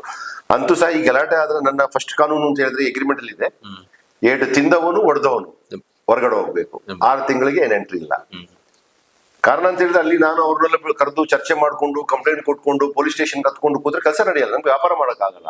ಅದರಿಂದ ಅಂಗಡಿ ಓನರ್ಗಳು ಹೇಳ್ತೀನಿ, ನಿಮ್ ಜವಾಬ್ದಾರಿ, ನೀವು ನಿಮ್ಮ ಹುಡುಗರನ್ನು ಹುಡುಗಿಯನ್ನು ಕಂಟ್ರೋಲ್ ಮಾಡ್ಕೊಳ್ಬೇಕು. ಅವ್ರದ್ದು ಆಧಾರ್ ಕಾರ್ಡು, ಅವ್ರಿಗೆ ಇನ್ಶೂರೆನ್ಸ್ ಸಹ ಮಾಡಿಕೊಡ್ಬೇಕು. ನೀವು ಏನಾದ್ರು ನಾಳೆ ಹೆಚ್ಚು ಕಮ್ಮಿ ಆದ್ರೆ ಸಮಸ್ಯೆ ಆಗಬಾರ್ದು ಅಂತ ಹೇಳ್ಬಿಟ್ಟು. ಅಂತದ್ದು ಏನು ನಮ್ಮಲ್ಲಿ ನಡೀತಾ ಇಲ್ಲ. ಇದೆಲ್ಲ ಹೊರಗಿಂದ ಕಾಣುವಾಗ ಈಗ ಏನಾಗ್ಬಿಟ್ಟಿದೆ ಅಂತ ಹೇಳಿದ್ರೆ ಅಲ್ಲಿ ಈಗ ಒಂದು ಧರ್ಮ ಬಂದ್ಬಿಟ್ಟಿದೆ, ಹಿಂದೂ ಮುಸ್ಲಿಂ. ಆಗ ಎಲ್ಲ ತಪ್ಪಾಗಿ ಕಾಣ್ತಾ ಉಂಟು, ಏನು ಮಾಡಕ್ಕಾಗಲ್ಲ. ಈ ಧರ್ಮ ಬಂದ ವಿಚಾರಕ್ಕೆ ನಾನು ಕೇಳ್ತಾ ಇದ್ದೀನಿ, ಅಲ್ಲಿ ಎಷ್ಟು ಹಿಂದೂಗಳ ಮಳಿಗೆ ಇದೆ, ಎಷ್ಟು ಮುಸ್ಲಿಮರ ಮಳಿಗೆ ಇದೆ ಅಂತ ಲೆಕ್ಕ ಹಾಕಿದ್ದೀರಾ? ಲೆಕ್ಕ ಹಾಕಿದ್ದೀರಾ ಅಂತ ನನ್ನ ಹತ್ರ ಲೆಕ್ಕ ಇದೆ ಅಲ್ವಾ. ನಾನು ಅಂಗಡಿ ಕೊಡುವಾಗ ನಾನು ಯಾವಾಗ ಅದು ಕೇಳಿಲ್ಲ. ಈಗ ನಾನು ಕಳೆದ ಒಂದು ವಾರ ಮುಂಚೆ ನಮ್ಮ ಆಫೀಸ್ ಸ್ಟಾಫ್ ಹತ್ರ ನಾನು ನನ್ನ ಫೋನಲ್ಲಿ ಇರ್ಬೇಕು ಸ್ಮೈಲ್ ಹಾಕ್ಬಿಟ್ಟೆ ಕೇಳಿದೆ. ನಾನು ಯಾವಾಗಲೂ ಕೇಳಿಲ್ಲ ಈ ವಿಷಯ. ಆದ್ರೂ ನಾನು ಹೇಳಿದೆ, ಮೇಡಮ್ ಒಂದ್ಸಲ ಅದನ್ನು ಬೇರ್ಪಡಿಸಿ. ಯಾವಾಗಲೂ ನಾವು ನನ್ನ ಹತ್ರ ದಾಖಲಾತಿಗಳು ಇರ್ತದೆ, ಪಂಚಾಯತ್ ಲೈಸೆನ್ಸ್ಗೆ ಅಂತ ಹೇಳ್ಬಿಟ್ಟು ಎಲ್ಲ ಒಂದೇ ಕಳೆದ 10 ವರ್ಷದಿಂದಲೂ. ಯಾವಾಗಲೂ ನಾನು ಅದು ಕೇಳಲ್ಲ. ಆದ್ರೂ ನಿಮ್ಮ ಮಾಹಿತಿಗೋಸ್ಕರ ನನ್ನ ಪ್ರಕಾರದಲ್ಲಿ ಒಂದು 30 ಮಳಿಗೆ ಹಿಂದೂಗಳಿದೆ. 30 ಮಳಿಗೆ ಹಿಂದೂಗಳಿದೆ. ಅದರಲ್ಲೂ ಒಬ್ಬರಿಗೇನೆ 6 ಮಳಿಗೆ ಇದೆ. ಅದೊಂದು ಮುಸಲ್ಮಾನಿಗೆ ಅಲ್ಲಿ 6 ಮಳಿಗೆ ಇಲ್ಲ, ಒಂದ್ 2-3 ಇರ್ಬೇಕು. ಒಂದು ಹಿಂದೂಗೆನೆ ಹೆಸರು ಹೇಳಕ್ಕೆ ಬಯಸಲ್ಲ, 6 ಮಳಿಗೆ ಇದೆ ಒಬ್ಬರಿಗೆ. ಆ ತರ 30 ಮಳಿಗೆ ಅಲ್ಲಿ ಇದೆ. ನಾನು ಅದು ಹಿಂದೂಗಳಿಗಿಂತ ಏನು ಕೊಟ್ಟಿಲ್ಲ, ಅಲ್ಲಿ ಮುಸ್ಲಿಮಿಂದ ಕೊಟ್ಟಿಲ್ಲ. ಒಂದು ವ್ಯಾಪಾರಸ್ಥ ಬಂದ, ನನಗೆ ಬೇಕಾಗಿದ್ದು ಕರೆಕ್ಟ್ ಆಗಿ ಬಾಡಿಗೆ ಕೊಡಬೇಕು, ಅವನು ಒಳ್ಳೆಯವನಾಗಿರ್ಬೇಕು, ಬ್ಯಾಕ್ ಗ್ರೌಂಡ್ ಕ್ರಿಮಿನಲ್ ಆಕ್ಟಿವಿಟೀಸ್ ಇರಬಾರ್ದು. ಬ್ಯಾಕ್ ಗ್ರೌಂಡ್ ಚೆಕ್ ಮಾಡಲೇಬೇಕು. ಎಲ್ಲಿಂದ ಬಂದಿದ್ದು, ಏನು, ಯಾವ್ದಕ್ಕೋಸ್ಕರ ಬಂದಿರೋದು, ಯಾವ ವ್ಯಾಪಾರ ಮಾಡ್ತೀರಾ ನೀವು. ಪಕ್ಕದಲ್ಲಿ ಒಂದು ಸ್ಪೈಸಸ್ ಅಂಗಡಿ ಇದ್ರೆ ಅಲ್ಲಿ ಸ್ಪೈಸಸ್ ಅಂಗಡಿ ಕೊಡಲ್ಲ ನಾನು. ಅವನು ಒಂದು 4-5 ಅಂಗಡಿ ಕಳೆದ ಮೇಲೆ ಒಂದು ಸ್ಪೈಸಸ್ ಅಂಗಡಿ ಕ್ಲಾಶ್ ಆಗ್ತದೆ, ಕಾಂಪಿಟೇಷನ್ ಆಗ್ತದೆ, ಕಿತಾಪತಿಗಳು ನಡೀತದೆ. ಇದೆಲ್ಲ ಮಾಮೂಲಿ ಎಲ್ಲ ವ್ಯಾಪಾರದ್ದು. ಸ್ವಲ್ಪ ಆ ತರದ್ದು ಕಂಡೀಷನ್ಸ್ ಇದೆ ನಂದು. ಆ ತರ ಮಾಡೋದಕ್ಕೋಸ್ಕರ ಒಂದು 30 100% ಹಿಂದೂಗಳಿದೆ. ಸ್ವಲ್ಪ ಮುಸಲ್ಮಾನ್ ಜಾಸ್ತಿ ಇದೆ, ಒಂದು 40-45 ಇರ್ಬೋದು. ಅದಕ್ಕೆ ಏನ್ ಮಾಡಕ್ಕಾಗಲ್ಲ. ಮುಸಲ್ಮಾನ್ ಅಂತ ಹೇಳಿದ್ರೆ ಕಾಕರ್ ಅಂತ ಹೇಳ್ತೀವಿ, ಸಾಬ್ರು ಅಂತ ಹೇಳ್ತೀವಿ. ಅವ್ರು ಸ್ವಲ್ಪ ವ್ಯಾಪಾರದಲ್ಲೂ ಹುಷಾರೆ, ಹಳೆ ಕಾಲದಲ್ಲಿ ಬಂದು ಕೂತ್ ಬಿಟ್ಟಿದ್ದಾರೆ. ಅವ್ರು ಬಿಟ್ಟು ಹೋಗ್ತಾನೂ ಇಲ್ಲ. ಅವ್ರು ಹೋಗಿತ್ತ ನಾನು ಹೇಳಲ್ಲ. ನನಗೆ ಕರೆಕ್ಟ್ ಆಗಿ ಬೇಕಾಗಿದ್ದು ಬಾಡಿಗೆ. ಬಿಸ್ನೆಸ್ ಅಂತ ಬಾಡಿಗೆನೇ ಬರ್ಬೇಕು. ಈಗ ನಾನು ಇಲ್ಲಿ ಬ್ಯಾಂಕಿಗೆ ಲೋನ್ ಕಟ್ಟಬೇಕು ಅಂತ ಹೇಳಿದ್ರೆ ನನಗೆ ಏನ್ ಬೇಕಾಗಿದ್ದು ಬಾಡಿಗೆ. ಕರೆಕ್ಟ್ ಆಗಿ ಟೈಮಿಗೆ ಬಾಡಿಗೆ ಕೊಡುವನೇ ನನ್ನ ಒಳ್ಳೆ ಬಾಡಿಗೆದಾರ. ಧರ್ಮನ ನೋಡಲ್ಲ. ಧರ್ಮ ನೋಡಿದ್ರೆ ನನ್ಗೆ ಆಗಲ್ಲ. ಕೆಲಸದವರು ಅಷ್ಟೇ. ನನ್ನ ಪ್ರಕಾರದಲ್ಲಿ ಒಂದು 200 ಜನ ಇದ್ದಾರೆ. ಒಬ್ಬರು ಹಿಂದೂ ಇಲ್ಲ ಅಂತ ಹೇಳ್ತಾರೆ. 200 ಜನ ಇದ್ದಾರೆ. ನಾನು ಕೊಡ್ತೀನಿ ಲೆಕ್ಕ. ಬರ್ಬೇಕು. ಒಬ್ಬರಿಬ್ಬರು ಬಂದ್ರೆ ನಾನು ಕೊಡಲ್ಲ. ಒಂದು ಸಮಾಜದ ವಿಷಯದಲ್ಲಿ ಬರುವಾಗ ನಾನು 100% ಸಪೋರ್ಟ್ ಮಾಡಿದ್ದೀನಿ. ಮೊನ್ನೆ ವಿಷಯದ ಸಪೋರ್ಟ್ ಮಾಡಿದ್ದೀನಿ. ಅದೊಂದು ಸಮಾಜಕ್ಕೆ ಇರುವ ವಿಷಯ. ಪರ್ಸನಲ್ ವಿಷಯಕ್ಕೆ ನಾನು ಇನ್ವಾಲ್ವ್ ಆಗಲ್ಲ. ಯಾರು ಬಂದ್ರೆ 100% ಕೊಡ್ತೀನಿ. ಅದಕ್ಕೆ ಬೇಕಾದವರು ಅದಕ್ಕೆ ತೂಕದಲ್ಲಿ ಬರಬೇಕು, ಕೇಳಬೇಕು, ನಾನು ಕೊಡ್ತೀನಿ. ಸುಮ್ಮನೆ ನಿಸರ್ಗಧಾಮ NTC ಅದೊಂದು ಜಿಹಾದ್ ಅಡ್ಡ ಅಥವಾ ಮುಸ್ಲಿಂ ಅಡ್ಡ ಅಂತ ಹಾಕ್ಬಾರ್ದು. ಅದು ಇಲ್ಲ. ಅಲ್ಲಿ ಇರುವ ಹಿಂದೂಗಳಿಗೆ ಅಪಮಾನ ಮಾಡ್ದಂಗೆ ಆಗ್ತದೆ ನೋಡಿ. ಆಗ ಅಲ್ಲಿ ಇರುವ ಹಿಂದೂಗಳು ನಾಳೆ ಹೊರಗೆ ಹೋಗ್ಬಿಟ್ಟು ಮುಸ್ಲಿಂ ಅಂತ ಹೇಳ್ಬೇಕಾ? ಅವ್ರಿಗೆ ಒಂದು ಘನತೆ ಇಲ್ವಾ? ಅವ್ರಿಗೆ ಒಂದು ಅಲ್ಲಿ ಕೆಲಸ ಮಾಡುವ ಹಿಂದೂಗಳಿಗೆ ಒಂದು ಇದುಂಟಲ್ಲ, ಆ ಐಡೆಂಟಿಟಿ ಉಂಟಲ್ಲ, ಅದು ಹಾಳಾಗ್ಬಾರ್ದಲ್ಲ. ಅವ್ರು ಬಂದು ಕೇಳಿದ್ರೆ ನಾನು 100% ಉತ್ತರ ಕೊಡ್ತೀನಿ. ಇಲ್ಲದ್ರಲ್ಲಿ ಹಿಂದೂಗಳಿಗೆ ಗೊತ್ತುಂಟು. ಈ ವಿಚಾರ ಹೇಳೋದಕ್ಕೆ ನಂಗೆ ಅನ್ಸೋದು, ಈಗ ಇಷ್ಟೆಲ್ಲ ಬೆಳವಣಿಗೆ ಆದ ನಂತರ ಅಲ್ಲಿ ಬಿಸ್ನೆಸ್ ಮಾಡ್ತಿರುವಂತಹ ಓನರ್ಗಳು, ಅಂಗಡಿ ಮಳಿಗೆಯ ಓನರ್ಗಳ ಅಭಿಪ್ರಾಯ ಏನಾಗಿ ಬಂತು ನಿಮಗೆ? ಹಿಂದೂಗಳು ಇದ್ದಾರೆ, ಮುಸ್ಲಿಮರು ಇದ್ದಾರೆ, ಅವರ ಅಭಿಪ್ರಾಯ ಏನ್ ಸಿಕ್ತು? ಅವರ ಅಭಿಪ್ರಾಯ ಏನು ಅಂತ ಹೇಳಿದ್ರೆ, ಫಸ್ಟ್ ಆಫ್ ಆಲ್ ಆಗಿ ಅವ್ರು ಹೇಳಿದ್ರು, ಅಣ್ಣ ನೀವ್ ಯಾಕೆ ಇದಕ್ಕೆ ತಲೆ ಕೆಡಿಸ್ತೀರಾ, ನೀವ್ ಇದಕ್ಕೆ ಉತ್ತರ ಕೊಡ್ತೀರಾ, ನಿಮ್ಗೂ ಇದಕ್ಕೆ ಸಂಬಂಧ ಇಲ್ಲಲ್ವಾ, ಈಗ ನಾನು ಒಬ್ಬ ಬಂದ್ಬಿಟ್ಟು ಕೇಳ್ದ ನನ್ನ ಹತ್ರ, ಅವ್ರ ಹೆಸರು ನಾನು ಹೇಳಕ್ಕೆ ಬಯಸಲ್ಲ. ಅಣ್ಣ ನಾನ್ ತಪ್ಪು ಮಾಡಿದ್ರೆ ನಿಮ್ ಜವಾಬ್ದಾರಿ ಇಲ್ಲ ಅಲ್ವಾ? ನೀವು ಬಾಡಿಗೆಗೆ ಒಂದು ಬಾಡಿಗೆ ಒಪ್ಪಂದ ಪತ್ರ, ಪಂಚಾಯತ್ ಲೈಸೆನ್ಸ್, ಅವರು ಸರ್ಕಾರಕ್ಕೆ ಟ್ಯಾಕ್ಸ್ ಕಟ್ಟಿದ ಮೇಲೆ ಅವ್ರ ಜವಾಬ್ದಾರಿ. ನನ್ನ ಪ್ರಾಪರ್ಟಿ ಓನರು. ಎಕ್ಸಾಂಪಲ್ ಕಿಶೋರ್ ಅವರೇ ನೋಡಿ, ಈಗ ಮಡಿಕೇರಿದು ಕೊಯ್ನೂರು ರೋಡಲ್ಲಿ ಒಂದು ಅಂಗಡಿಯಲ್ಲಿ ಈ ತರದ ವ್ಯವಸ್ಥೆ ಆದರೆ ನೀವು ಆ ಅಂಗಡಿಯನ್ನು ಹೇಳ್ತೀರಾ ಅಲ್ಲ ಕೊಯ್ನೂರು ರಸ್ತೆಯಲ್ಲಿ ಜೌಜಿಯಾ ಅಂತ ಹೇಳ್ತೀರಾ? ತಪ್ಪಾಗ್ತದಲ್ವಾ? ಈಗ NTC ಅಂತ ಹೇಳೋ ಒಂದು ಸಂಸ್ಥೆ, ಅಲ್ಲಿ ಎಲ್ಲರೂ ಇದ್ದಾರೆ. NTC ಲವ್ ಜಿಹಾದ್ ಅಂತ ಹೇಳ್ಬಾರ್ದು. ಅದಕ್ಕೆ ಆ ಅಂಗಡಿಯವನು ಮಾಡಿದ್ದಾನೆ, ಅದು ಕುಶಾಲ ರಥಬೀದಿಲಿ ಆದ್ರೂ ಅಷ್ಟೇ, ಮಡಿಕೇರಿಲಿ ಆದ್ರೂ ಅಷ್ಟೇ, ಆ ಊರು ಅಥವಾ ಆ ರಸ್ತೆಗೆ ಅದು ಅನ್ವಯ ಬರಲ್ಲ. ಆ ಅವನೊಂದು ಬಾಡಿಗೆದಾರ ಅಷ್ಟೇ. ಅಂಗಡಿಯವ್ರದ್ದು ನನ್ನ ಆನ್ಸರ್ ಹೆಂಗೆ ಇತ್ತು, ಅವನು ಮಾಡಿದಕ್ಕೆ ಅವನು ಅನುಭವಿಸ್ಬೇಕು. ನಾನು ಅದೇ ಅವ್ರ ಹತ್ರ ಅಭಿಪ್ರಾಯ ಕೇಳೇ ಕ್ಲೋಸ್ ಮಾಡಿದ್ದು. ನಾ ಅವ್ರ ಹತ್ರ ಒಂದು ಅಭಿಪ್ರಾಯ ಕೇಳಿದ್ದೀನಿ, ನಿಮ್ಗೆ ಏನು ಕಾನೂನಲ್ಲಿ ಉಂಟು ನೀವು ಮಾಡಿದ್ದೆ, ನಾನು ಕ್ಲೋಸ್ ಮಾಡಿದ್ದೀನಿ. ಅವರು 100% ಸಪೋರ್ಟ್. ಎಲ್ಲಾ ಮೀಟಿಂಗ್ ಕರೆದ್ರು ಅಂಗಡಿ ಓನರ್ಗಳು ಬಂದು ಕೂತ್ಬಿಟ್ಟು ಮಾತಾಡ್ತಾರೆ. ಹೆಣ್ಮಕ್ಕಳದು ಜವಾಬ್ದಾರಿ ಕೊಟ್ಟಿದ್ದೀನಿ ಅವರಿಗೆ. ಆದ್ರೂ ಒಂದೊಂದ್ಸಲ ನಿಮ್ಗೆ ಗೊತ್ತಿದೆ, ಈ ಸಣ್ಣ ಪುಟ್ಟ ವ್ಯವಸ್ಥೆಗಳು ಇದ್ದೇ ಇರ್ತದೆ. ಅಷ್ಟು ಜನ ಕೆಲಸ ಮಾಡುವಾಗ ಸಣ್ಣ ಸಣ್ಣ ವಿಷಯಗಳು ಇದ್ದೇ ಇರ್ತದೆ. ಬಟ್ ಲವ್ ಜಿಹಾದ್ ಅದು ಎಪಿಕ್ ಸೆಂಟ್ರು ಅಂತ ಹೇಳಿದ್ರೆ ಅದು ತಪ್ಪು. ಈಗ ಅಲ್ಲೇ ಆಗಿರೋದ್ರಿಂದಾಗಿ ಅವ್ರಿಗೆ ಏನಾದ್ರು ಅರ್ಥ ಆಗಿದೆ. ಯಾಕಂದ್ರೆ NTC ಅಂದ್ರೆ ಒಂದು ರೀತಿ ಕುಶಾಲನಗರದಲ್ಲಿ ಒಂದು ಸಾಮ್ರಾಜ್ಯ ಇದ್ದಂಗೆ. NTC ಒಳಗೆ ಬಂದ್ರೆ ಅದು ಸಪರೇಟ್ ಒಂದು ಲೋಕ ಇದ್ದಂಗೆ ಇದೆ. ಅಲ್ಲಿ ಬಿಸ್ನೆಸ್ ಮಾಡ್ತಾ ಇರೋರಿಗೆ ಪ್ರತಿನಿತ್ಯ ಅವ್ರು ಬಿಸ್ನೆಸ್ ಮಾಡ್ತಾ ಇರ್ತಾರೆ, ನಿಮ್ ಜೊತೆಗೂ ವಹಿವಾಟು ನಡೀತಾ ಇರುತ್ತೆ. ಯಾಕಂದ್ರೆ ಬಾಡಿಗೆ ಕೊಡ್ತಾ ಇರಬೇಕು, ಅವ್ರಿಗೆ ಬಿಸ್ನೆಸ್ ಆಗ್ಬೇಕು. ಇದರಿಂದಾಗಿ ಅವರಿಗೆ ಮನಸ್ಸಿಗೆ ಏನಾದ್ರು ಹರ್ಟ್ ಆಗಿದೆ ಅಂತ ಹೇಳ್ಕೊಡ್ರ? ಅವ್ರಿಗೆ ಹರ್ಟ್ ಆಗಿದ್ದವ್ರು ಯಾರು ಅಂತ ಯಾರು ಕೇಳಿಲ್ಲ ಇಷ್ಟವರೆಗೆ. ದೊಡ್ಡದಾಗಿ ಹರ್ಟ್ ಆಗಿದ್ದು, ದೊಡ್ಡದಾಗಿ ಅಲ್ಲಿ ಬೇಸರ ವ್ಯಕ್ತಪಡಿಸಿದ ಹೆಣ್ಮಕ್ಕಳು, ಅದು ನನಗೂ ತುಂಬಾ ಹರ್ಟ್ ಆಯ್ತು. ಆಕ್ಚುಲಿ ಇವತ್ತು ನಾನು ಇಲ್ಲಿ ಬಂದು ಕೂತಿದ್ದು ಅವ್ರಿಗೋಸ್ಕರ, ಇಲ್ಲ ಅಂತ ನಾನು ಬಂದು ಕೂರ್ತಾ ಇದ್ದಿಲ್ಲ. ಅವ್ರು ಎಷ್ಟು ಮಟ್ಟಿಗೆ ಹರ್ಟ್ ಆಗಿದೆ ಅಂತ ಹೇಳಿದ್ರೆ, ನಾನು ಈ ಒಂದು 2 ತಿಂಗಳ ಮುಂಚೆ ಒಂದು ಗ್ರೂಪ್ ಮಾಡಿದೆ ಹೆಣ್ಮಕ್ಳದು ಎಲ್ಲ ಸೇರಿಸ್ಬಿಟ್ಟು. ನಾನು ಅಲ್ಲಿಗೆ ಫಸ್ಟ್ ಬರ್ತೀನಿ.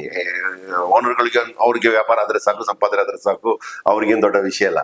ಬಟ್ ಗ್ರೂಪ್ ಮಾಡಿಬಿಟ್ಟು ನಮ್ಮ ಲೋಕಲ್ ಪೊಲೀಸ್, ಕುಶಾಲನಗರ ಪೊಲೀಸ್ ಠಾಣೆಯಿಂದ 2 ಸಿಬ್ಬಂದಿಗಳು ಆ ಗ್ರೂಪ್ ಅಲ್ಲಿ ಉಂಟು. ಏನಾದ್ರೂ ಸಮಸ್ಯೆಗಳು ಇದ್ರೆ ಅಲ್ಲಿ ಬಹಿರಂಗವಾಗಿ ಹೇಳ್ಬೋದು. ಆ ಗ್ರೂಪ್ ಅಲ್ಲಿ ಪೊಲೀಸರು ಇದ್ದಾರೆ, ಎಲ್ಲ ಎಂಪ್ಲಾಯೀಸ್, ಹೆಣ್ಮಕ್ಳದು ಒಂದು ಗ್ರೂಪ್. ಆ ಗ್ರೂಪ್ ಅಲ್ಲಿ 2 ಕಾನ್ಸ್ಟೇಬಲ್ ಇದ್ದಾರೆ. ಆ ಗ್ರೂಪ್ ಅಲ್ಲಿ ಚರ್ಚೆಗಳು ನಡೀತಾ ಇರ್ತದೆ, ಸಣ್ಣ ಪುಟ್ಟ ಸಮಸ್ಯೆಗಳು ಚರ್ಚೆಗಳು ನಡೀತಾ ಇರ್ತದೆ. ಯಾವಾಗ ಈ ಹೆಣ್ಮಕ್ಳ ವಿಷಯದಲ್ಲಿ ಲವ್ ಜಿಹಾದ್ ಹೆಣ್ಮಕ್ಳಿಗೆ ದೌರ್ಜನ್ಯ ಆಗಿದೆ ಅಂತ ಹೇಳಿರುವ ಒಂದು ವಿಷಯ ಬಂತು ಈ ಹಿಂದೂ ಸಂಘಟನೆಯಿಂದ, ಆವಾಗ ನಾನು ಸಪೋರ್ಟ್ ಮಾಡಿದೆ, ನಮ್ಮ ಹೆಣ್ಮಕ್ಳು ಸಪೋರ್ಟ್ ಮಾಡಿದ್ರು.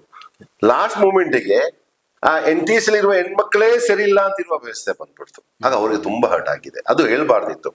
ಇದು ಹೆಣ್ಮಕ್ಳು ಮಾತ್ರ ಮಾಡ್ತಾ ಇರೋದು, ಗಂಡ್ ಮಕ್ಳು ಮಾಡ್ತಾ ಇಲ್ವಾ? ಇದು ಯಾರೇ ವಿರುದ್ಧವಾಗಿ ಹೋರಾಟ ಆಗಿರ್ಬೇಕಿತ್ತು? ಗಂಡಸರ ಇದ್ರ ವಿರುದ್ಧ ಹೋರಾಟ ಆಗ್ಬೇಕಿತ್ತು. ಇದು ಗಂಡಸರ ವಿರುದ್ಧ ಹೋಗಿಲ್ಲ, ಇದು ಹೆಣ್ಮಕ್ಳ ಕಡೆ ಹೋಯ್ತು. ಬಟ್ ಹೆಣ್ಮಕ್ಕಳಿಗೆ ನಿಸರ್ಗಧಾಮದಲ್ಲಿರುವ ಹೆಣ್ಮಕ್ಕಳು ಹಿಂದೂ ಅಲ್ವಾ? ಅವ್ರಿಗೆ ನ್ಯಾಯ ಕೊಡ್ಬೇಕಿತ್ತಿಲ್ಲ. ಇವರು ಅವ್ರನ್ನ ದಿಕ್ಕು ತಪ್ಪಿಸ್ತಾ ಇದಾರೆ, ಅವ್ರನ್ನ ದಾರಿ ತಪ್ಪಿಸ್ತಾ ಇದಾರೆ ಅಂತ ಆರೋಪ. ಆಗ ಇವ್ರು ಬಂದ್ಬಿಟ್ಟು ಕೇಳ್ಬೇಕಲ್ಲ. ಅಲ್ಲಿ ನಾನು ಅವ್ನು ಕರೆದಿದ್ದೆ, ಸಂಘಟನೆ ಅಧಿಕಾರಿ ಅವ್ರನ್ನ ನಾನು ಇನ್ವೈಟ್ ಮಾಡಿದೆ, ಬನ್ನಿ ಮಾತಾಡೋಣ, ನಮ್ಗೆ ಏನೋ ನನಗೂ ಕೇಳ್ಬಡ್ತಾ ಉಂಟು ಓಪನ್ ಆಗಿ. ಈಗ ನಾನು ಒಬ್ಬರೇ ಕೂತ್ ಮಾತಾಡಿದ್ರೆ, ಈಗ ಸಲಾಂ ಅವ್ರು ಒಬ್ಬರೇ ಕೂತ್ಬಿಟ್ಟು ದಿಕ್ಕು ತಪ್ಪಿಸ್ತಾ ಉಂಟು ಅಂತ ಹೇಳ್ತಾರೆ.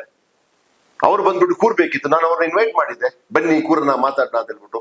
ಅವರಿಗೆ ಹೆಣ್ಮಕ್ಳು ಇದು ಒಂದು ವಿಷಯ ಅಂತಾರೆ, ಇನ್ನು ಮುಂದಕ್ಕೂ ಸಹ ಸಮಸ್ಯೆ ಆಗ್ಬಾರ್ದು ಅಂತ ಹೇಳ್ಬಿಟ್ಟು ನಾನು 1-2 ಜನರನ್ನು ಕರೆದಿದ್ದೀನಿ. ಈ ಒಂದು ಸಮಾಜದಲ್ಲಿ ಒಂದು ಇದು ಮೆಸೇಜ್ ಕೊಡ್ಬೇಕು, ಈ ತರ ಏನು ಆಗ್ಬಾರ್ದು ಅಂತ ಹೇಳ್ಬಿಟ್ಟು. ಅದಕ್ಕೆ ಯಾರು ಸಪೋರ್ಟ್ ಮಾಡಿಲ್ಲ. ನಾನು ಧರ್ಮಗುರುಗಳಿಲ್ಲ, ನಾನು ಮುಸಲ್ಮಾನ್ ಪರವಾಗಿ ಇಲ್ಲ, ಹಿಂದೂ ಪರವಾಗಿ. ನಾನು ಒಂದು ವ್ಯಾಪಾರಸ್ಥನಾಗಿ ಬಂದು ಕೂತಿದ್ದೀನಿ.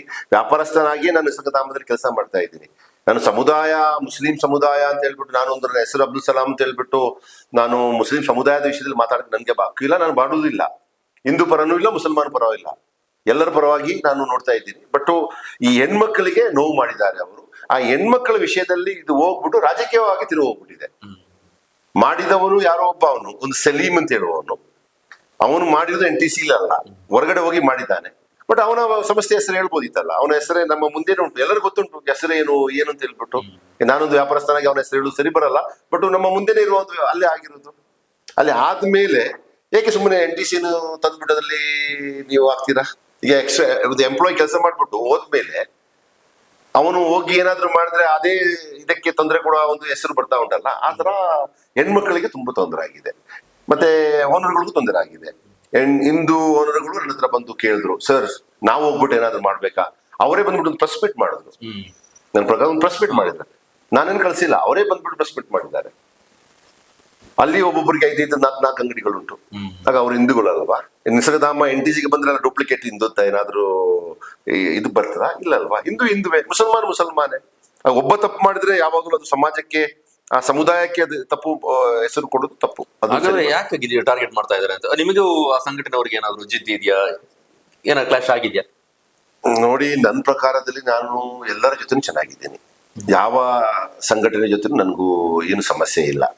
ಬಟ್ ಇದರಲ್ಲಿ ಕ್ಲಾಶಸ್ ಸಂಘಟನೆ ಮತ್ತೆ ವರ್ಸಸ್ NTC ಅಂತಲ್ಲ.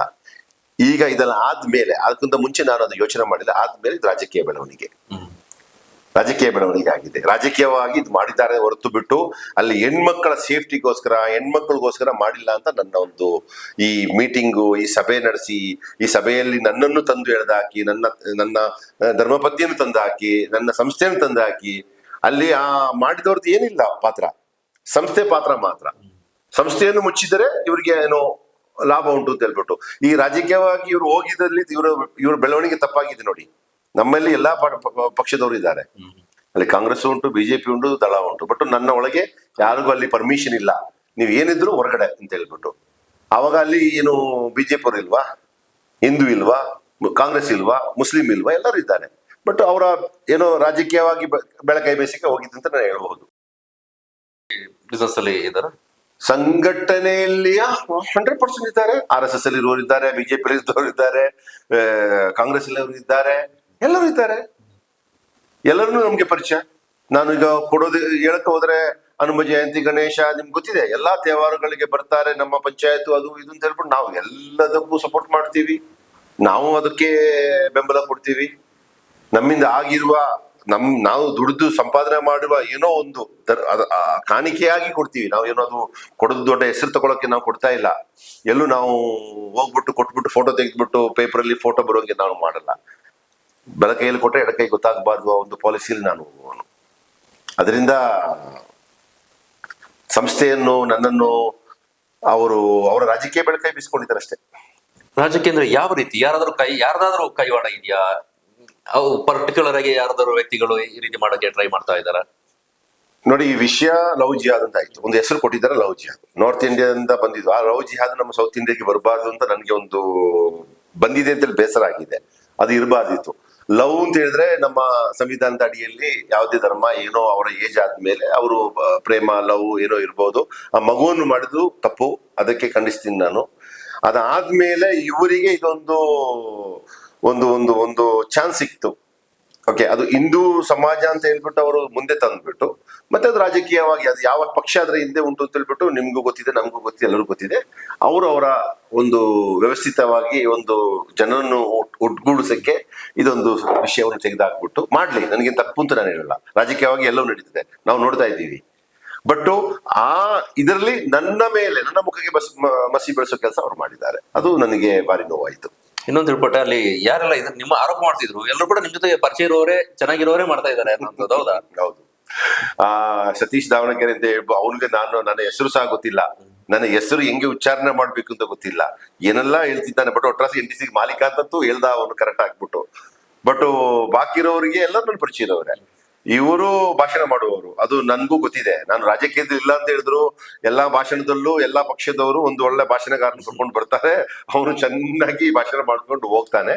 ಬಟ್ ಅವನು ಭಾಷಣ ಮಾಡಿದಾಗ ಎಷ್ಟರ ಮಟ್ಟಿಗೆ ಸ್ಕ್ರಿಪ್ಟ್ ಕೊಡುವಾಗ ಆ ಸ್ಕ್ರಿಪ್ಟ್ ಅಲ್ಲಿ ಸ್ವಲ್ಪ ಆದ್ರೂ ಅವರು ಹೇಳ್ಬೇಕಿತ್ತು, ಈ ತರ ನೀವು ಭಾಷಣ ಮಾಡಿ ಅಂತ ಹೇಳ್ಬಿಟ್ಟು. ಸುಮ್ಮನೆ ಒಬ್ಬರು ಪರ್ಸನಲ್ ಆಗಿ ತೇಜಾವಧೆ ಮಾಡೋದು ಸರಿ ಇಲ್ಲ. ಯಾಕೆ ನಾನು ಸಮಾಜದಲ್ಲಿ ನಾನು ಇರೋ ಒಂದು ವ್ಯಕ್ತಿಯಾಗಿ ಎಲ್ಲೂ ನಾನು ತಪ್ಪುಗಳು ತಪ್ಪಾಗಿರ್ಬೇಕು, ಏನಾದ್ರು ಅದು ಯಾರಾದ್ರೂ ಮುಂದೆ ಹೇಳ್ಬೇಕು. ನೋಡಿ, NTC ಈ ತರ ನಡೀತಾ ಇದೆ, ನಾವು ಬಂದ್ಬಿಟ್ಟು ಕೂತ್ಬಿಟ್ಟು ಅದು ನನ್ಗೆ ಹೇಳ್ಬೇಕು. 12 ವರ್ಷ ಮುಂಚೆ ಅಲ್ಲಿ ಒಂದು ವ್ಯವಸ್ಥಿತವಾಗಿ ಆಗಿತ್ತು, ನಾವು ಭೇದಿಸಿದೀವಿ. ಅದೊಂದು ಕೂಡ ಆರೋಪ ಬಂದಿತ್ತು ನಿಮ್ಮ ಮೇಲೆ. 12 ವರ್ಷಗಳ ಹಿಂದೆ ಈ ರೀತಿಯ ಒಂದು ಪ್ರಕರಣ ಆಗಿದೆ. ಯಾರೋ ಒಂದು ಹುಡುಗ ಲವ್ ಆಗಿ ಹೋದ್ರೆ ಅದು ಲವ್ ಜಾಯ್ದ ಆಯ್ತು ಅಂತಾನ? ಅಲ್ಲ, 12 ವರ್ಷ ಮುಂಚೆ ನಾನು ಅದಕ್ಕೆ ಕುಮ್ಮಕ್ ಕೊಟ್ಟುಂಟು ಅಂತನ? ಈಗ 12 ವರ್ಷ ಮುಂಚೆ ಆಗಿದ್ರೆ ಒಂದು ಅವ್ರು ಪ್ರೂಫ್ ಕೊಡ್ಬೇಕು, ಲವ್ ಜಿಹಾದ್ ಆಗಿದೆ ಅಂತ ಹೇಳ್ಬಿಟ್ಟು. ಆಗಿದ್ರು ನನಗೇನ್ ಜವಾಬ್ದಾರಿ ಉಂಟು? ನನ್ಗೇನ್ ಜವಾಬ್ದಾರಿ ಇಲ್ಲ. ನಾನು ಒಂದು ಪ್ರಾಪರ್ಟಿ ಓನರ್ ಆದ್ರೆ ನಾನೇನ್ ಜವಾಬ್ದಾರಿ ತಗೊಳಕ್ ಗೊತ್ತಿಲ್ಲ. ಅದು ನಂಗೆ ಗೊತ್ತೇ ಇಲ್ಲ ವಿಷಯ. ಇವರು ಹೇಳ್ತಾರೆ 12 ವರ್ಷ 15 ವರ್ಷ ಅಲ್ಲಿ ಇರೋದೆಲ್ಲ ಇಲ್ಲೀಗಲು, ಏನೂ ಸರಿ ಇಲ್ಲ, ಟ್ಯಾಕ್ಸ್ ಕಟ್ತಾ ಇಲ್ಲ. ಈಗ ಸರ್ಕಾರಕ್ಕೆ ಏನ್ ಬೇಕಾಗಿದ್ದು? ಒಂದು ಟ್ಯಾಕ್ಸ್ ಕಟ್ಟಬೇಕಾಗಿದ್ದು. ಆಗ ಅದೆಲ್ಲ ನಾವು ಮಾಡ್ತಾ ಇದ್ದೀವಿ. ಬಟ್ ಇವ್ರು ಸುಮ್ಮನೆ ಆರೋಪ ಮಾಡಿದ್ದಾರೆ ನನ್ನ ಮೇಲೆ, ನನ್ನ ಹೆಂಡತಿ ಮೇಲೆ, ಸಂಸ್ಥೆ ಮೇಲೆ. ಸಂಸ್ಥೆಯಲ್ಲಿ ನಾನು ಒಬ್ಬನೇ ಇರೋದಾ? ಅಲ್ಲಿ ಹಿಂದೂ ಇಲ್ವಾ? ಅಲ್ಲಿ ಮುಸಲ್ಮಾನ್ ಇಲ್ವಾ? ಅಲ್ಲಿ 400-500 ಜನ ಇಲ್ವಾ? ಆಗ ಒಂದು ಸಂಸ್ಥೆ ಮೇಲೆ ಅದು ಹೇಳ್ಬಾರ್ದು. ಇಲ್ಲಿ ಟಾರ್ಗೆಟ್ ಆಗಿದ್ದು ಅಬ್ದುಲ್ ಸಲಾಂ ರಾವುತರು. ಟಾರ್ಗೆಟ್ ಆಗಿದ್ದು ಅಬ್ದುಲ್ ಸಲಾಂ ರಾವುತರು ಮತ್ತೆ NTC ಫ್ಯಾಮಿಲಿ. ನಿಮ್ ಫ್ಯಾಮಿಲಿ ಯಾಕೆ ಇಲ್ಲಿ ಬಂದ್ರು? ಗೊತ್ತಿಲ್ಲ, ಅದು ಅವರೇ ಉತ್ತರ ಕೊಡ್ಬೇಕು. ನನ್ನ ಫ್ಯಾಮಿಲಿಗೆ ಇದಕ್ಕೆ ಯಾವ ಸಂಬಂಧ? ಫ್ಯಾಮಿಲಿ ಅವ್ರು ನಿಮ್ ಬಿಸ್ನೆಸ್ ಅಲ್ಲಿ ಏನಾದ್ರು ಇನ್ವಾಲ್ವ್ಮೆಂಟ್ ಇದೆ? ನನ್ನ ವೈಫ್ ನನ್ನ ಬಿಸ್ನೆಸ್ ಅಲ್ಲಿ ಇನ್ವಾಲ್ವ್ ಆಗಿದ್ದಾರೆ. ಅವರು ಈ ಲೇಡೀಸ್ ವಿಷಯ ಬರುವಾಗ ಅವರು ಮುಂದೆ ಹೋಗ್ತಾರೆ, ಅವ್ರ ಹತ್ರ ಮಾತಾಡ್ತಾರೆ. ಯಾಕೆ ನಾನು ಸ್ವಲ್ಪ ರೂಡು ಮಾತಾಡುವಾಗ, ಸೌಂಡ್ ಜಾಸ್ತಿ, ಸ್ವಲ್ಪ ರೂಢಾಗಿ ಮಾತಾಡ್ತೀನಿ. ಯಂಗ್ಸ್ಟರ್ ವಿಷಯ ಬರುವಾಗ ಅವರು ನಮ್ಮ ಆಫೀಸಿನ ಸ್ಟಾಫ್ ಅಷ್ಟೇ ಹಿಂದೂಗಳಿರೋದು, ಅವರು ಸೇರ್ತಾರೆ, ಅವರ ವಿಷಯಗಳು ಮಾತಾಡ್ತಾರೆ, ಅವ್ರಿಗೆ ಬುದ್ಧಿವಾದ ಹೇಳ್ಕೊಡ್ತಾರೆ. ನಾವು ಏನಾದ್ರು ಒಳ್ಳೇದು ಕೆಟ್ಟದಕ್ಕೆ ಅವರು ಹೋಗ್ತಾರೆ, ವೈಫ್ ಹೋಗ್ತಾರೆ. ವೈಫ್ ನಾನು ಇಬ್ರು ಸರಿ ಈಗ ವ್ಯಾಪಾರ ಮಾಡ್ತಾ ಇದ್ದೀವಿ ಅಲ್ಲಿ. ಇಷ್ಟೆಲ್ಲ ಆಯ್ತು, ಈ ಪ್ರಕರಣವನ್ನ ನೀವು ಮುಂದುವರ್ಸ್ಕೊಂಡು ಹೋಗ್ತೀರಾ ಅಥವಾ ನಿಮ್ಮ ಮುಂದಿನ ನಡೆ ಏನು, ಯಾವ ರೀತಿಯಾದಂತಹ ಸ್ಟೆಪ್ ಇಡ್ತೀರಾ ಅಂತ? ನೋಡಿ, ನೋವಾಗ್ಬಿಟ್ಟಿದೆ ನನಗೆ. ಯಾಕೆಂತ ಹೇಳಿದ್ರೆ, ಒಂದು ಸಮಾಜದಲ್ಲಿ ನಾನು ಸಮಾಜಕ್ಕೋಸ್ಕರ ಅಂತ ಹೇಳ್ಬಿಟ್ಟು ವ್ಯಾಪಾರ ಮಾಡ್ತಾ ಇದ್ದೀನಿ. ಬಟ್ ಅದರಿಂದ ಸುಮಾರು ಜನರಿಗೆ ಅದರಿಂದ ಅನುಕೂಲ ಆಗ್ತಾ ಇದೆ. ಈಗ ನನ್ನ ಮೇಲೆ ಮಾಡಿದ ಆರೋಪಗಳನ್ನ ಅವ್ರು ಸಾಬೀತುಪಡಿಸ್ಬೇಕು. ನಾನೇನಾದ್ರು ತಪ್ಪು ಮಾಡಿದರೆ ಅದಕ್ಕೆ ಇರುವ ದಾಖಲಾತಿಗಳು ಕೊಡಬೇಕು. ಹಲವಾರು ದಾಖಲಾತಿಗಳು ಕೊಡಬೇಕಾಗ್ತದೆ. ಅವರು ಹೇಳಿದ ಒಂದೊಂದು ವಿಡಿಯೋ ಕ್ಲಿಪ್ಗಳೆಲ್ಲ ನಾವು ನೋಡಿದಾಗ ಎಲ್ಲವೂ ಇಲ್ಲೀಗಲ್ ಆಗಿದೆ. ಟೋಟಲ್ ಅವರು ನನ್ನನ್ನು ಜಿನ್ನಾ ಸಂತತಿಗೆ ತಂದ್ಬಿಟ್ಟು ಮಡಗ್ಬಿಟ್ಟಿದ್ದಾರೆ, ಅಲ್ಲಿಗೆ ತಂದ್ಬಿಟ್ಟು ಮಡಗಿದ್ದಾರೆ. ಅದಕ್ಕೆಲ್ಲ ಪ್ರೂಫ್ ಕೊಡಬೇಕು. ಪ್ರೂಫ್ ಕೊಟ್ರೆ ನಾನು ಒಪ್ತೀನಿ, ಇಲ್ಲಾಂದ್ರೆ ಅದು ಕಾನೂನಲ್ಲಿ ಏನೆಲ್ಲ ಅವಕಾಶಗಳುಂಟು, ನಾನು ಆ ಕಡೆ ಮುಂದುವರಿಲೇಬೇಕು. ಯಾಕೆ ಸುಮ್ಮನೆ ನಾನು ಸಿಕ್ಕಿದವರ ಮಾತು ಕೇಳ್ಕೊಂಡು ಕೂರಕ್ಕೆ ತಯಾರಲ್ಲ. ಲೀಗಲ್ ಫೈಟಿಗೆ ರೆಡಿ ಆಗಿ? ಲೀಗಲ್ ಫೈಟಿಗೆ ಹೋಗ್ಬೇಕು. ಯಾಕೆಂತ ಹೇಳಿದ್ರೆ, ಜಿನ್ನ ಅಂತ ಹೇಳಿದ್ರೆ ನಿಮ್ಗೆ ಗೊತ್ತಿದೆ ಯಾರು ಅಂತ ಹೇಳ್ಬಿಟ್ಟು. ನಾನು ಅವನು ವಿಸ್ತಾರವಾಗಿ ಅವನು ಏನ್ ಮಾಡಿದ್ದಾನೆ, ಪಾಕಿಸ್ತಾನ ಮಾಡಿದ್ರೆ ನನಗೇನು ಸಂಬಂಧ ಉಂಟು? ನಮ್ಮ ಇಲ್ಲಿರುವ ನನಗೂ ಅದಕ್ಕೂ ಏನು ಸಂಬಂಧ ಉಂಟು? ನನ್ನ ಆ ಸಂತತಿ ಅಂತ ಹೇಳೋ ಅವಶ್ಯಕತೆ ಇಲ್ಲಲ್ಲ. ನಮ್ಮ ಪ್ರಕಾರ ಅವನೊಂದು ಒಂದು ದೇಶ ದ್ರೋಹಿ ಅಂತ ಹೇಳ್ಬೋದು, ಯಾರು ಜಿನ್ನಾನು. ಅವನ ಸಂತತಿ ಅಂತ ಹೇಳುವಾಗ ಅದು ತಪ್ಪಲ್ವಾ? ಹೆಣ್ಮಕ್ಳನ್ನು ನಾನು ಬ್ಲಾಕ್ ಮೇಲ್ ಮಾಡ್ತಾ ಉಂಟು ಅಂತ ಹೇಳ್ತಾ ಉಂಟು, ಅದಕ್ಕೆ ಪ್ರೂಫ್ ಕೊಡ್ಬೇಕು. ಇವ್ರು ಹೇಳೋದಕ್ಕೆಲ್ಲ ಇವರು ದಾಖಲಾತಿಗಳು ಕೊಡ್ಲೇಬೇಕಲ್ಲ. ಸುಮ್ಮನೆ ತೇಜವಾದ ಮಾಡೋದು ಸರಿಯಲ್ಲ. ಇನ್ನೊಂದು ಪ್ರಮುಖ ಆರೋಪ ನಿಮ್ಮ ಮೇಲೆ ಮಾಡಿದ್ದು, ಅಬ್ದುಲ್ ಸಲಾಂ ರಾವುತರ್ ಈಗ ಹಿಂದೂಗಳ ಪರವಾಗಿ ಮಾತಾಡ್ತಾ ಇದ್ದಾರೆ, ಇದನ್ನ ವಿರೋಧ ಮಾಡ್ತಾ ಇದ್ದಾರೆ. ಬಟ್ ಒಬ್ಬ ಮುಸ್ಲಿಮನಾಗಿ ಅವರ ಮನಸ್ಥಿತಿ ಹೇಗಿರುತ್ತೆ ಅದರ ಪ್ರಕಾರವೇ ಅವ್ರು ನಡ್ಕೊಳ್ತಾ ಇದ್ದಾರೆ. ಹೊರಗಡೆ ಮಾತ್ರ ಈ ರೀತಿ ತೋರಿಸ್ಕೊಳ್ತಾ ಇದ್ದಾರೆ. ಆ ರೀತಿಯಾದಂತಹ ಮಾತುಗಳೆಲ್ಲ ಬರ್ತಾ ಇದೆ. ಹೌದಾ? ನೀವು ಹೊರಗಡೆ ಮಾತ್ರ ಈ ರೀತಿ ಮಾಡ್ಕೊಳ್ತಿರೋದು, ಒಳಗಡೆ ಬೇರೆ ರೀತಿ ಇದೆಯಾ ಅಂತ ಅಬ್ದುಲ್ ಸಲಾಂ ಅವ್ರದ್ದು?